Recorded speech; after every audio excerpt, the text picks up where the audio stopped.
In Utah, rape is the only violent crime reported at a higher rate than the national average.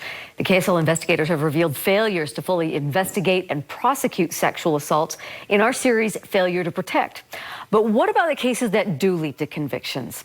Tonight, KSL investigator Daniela Rivera turns the focus to Utah's correction system, responsible for treating and releasing convicted sex offenders. Surveillance cameras at Richfield High School captured this red truck prowling the parking lots in December 2021. Zoom in here, and the picture is grainy as a cheerleader gets in her car.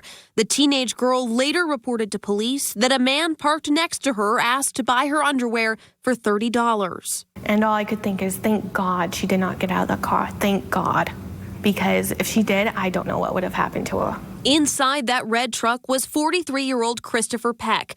Just 13 months earlier, Utah's Board of Pardons and Parole released Peck after he served time for sexually abusing Jessica Black.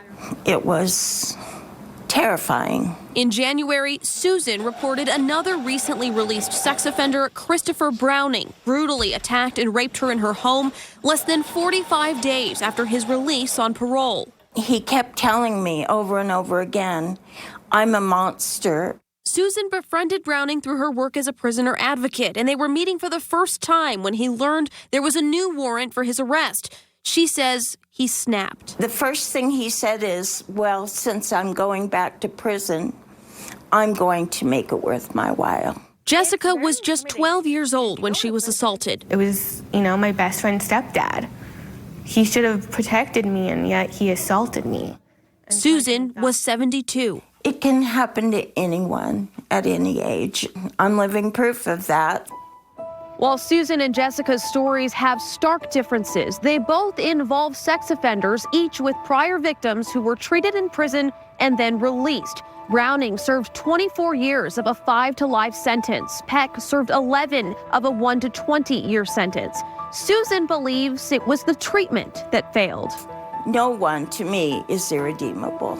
Jessica says it was Utah's parole board. For them to release him after all the other times he's offended is very shocking.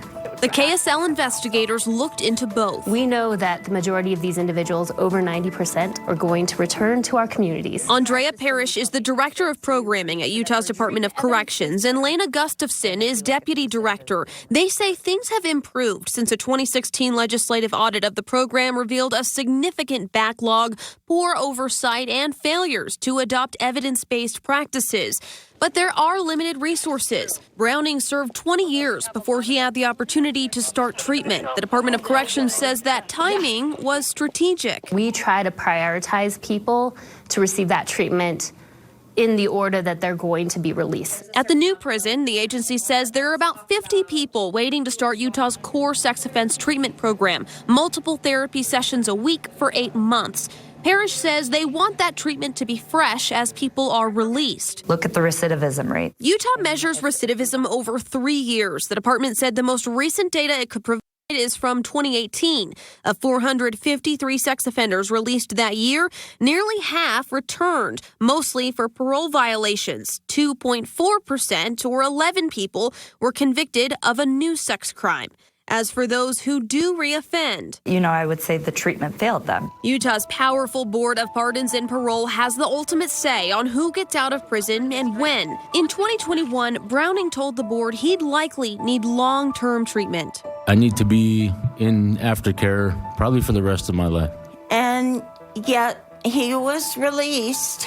At a 2010 hearing, the board revealed Peck admitted to victimizing several more children in incidents that were never charged. Until I get the help to change the way I'm thinking, I should not be released from prison. He was released a decade later after completing treatment. So the police officers did their part. The judge did their part. The only people that let us down was the parole board. Another legislative audit released in November says Utah's Board of Pardons could better ensure public safety is appropriately prioritized and should improve transparency. But the board has denied several interview requests from the KSL investigators, instead releasing statements noting that both Peck and Browning served sentences longer than Utah's sentencing guidelines recommended. and that both completed sex offense treatment. Right now, it's just very frustrating because we don't ever get answers. It's just an educated guess. We're using our assessments, we're providing good quality treatment that's individualized, and then we have to take the risk. The system is tasked with making sound decisions, but there is no crystal ball, and sometimes that risk leads to new victims. Jessica Black asked decision makers to consider them at Peck's last parole hearing. You need to look at every child and ask yourself, is this his next victim? Can you own that guilt? You need to be accountable for that if you release that again. Last year, Utah's Department of Corrections told us even after completing sex offense treatment, Peck's risk assessment still showed he had a higher than average risk for reoffending, and that information is provided to the parole board before they make a decision to release someone. We asked to know about Browning's risk score too, but this time we were told that's private information they can't share with the public. Deanie? Daniela, important work. Thank you.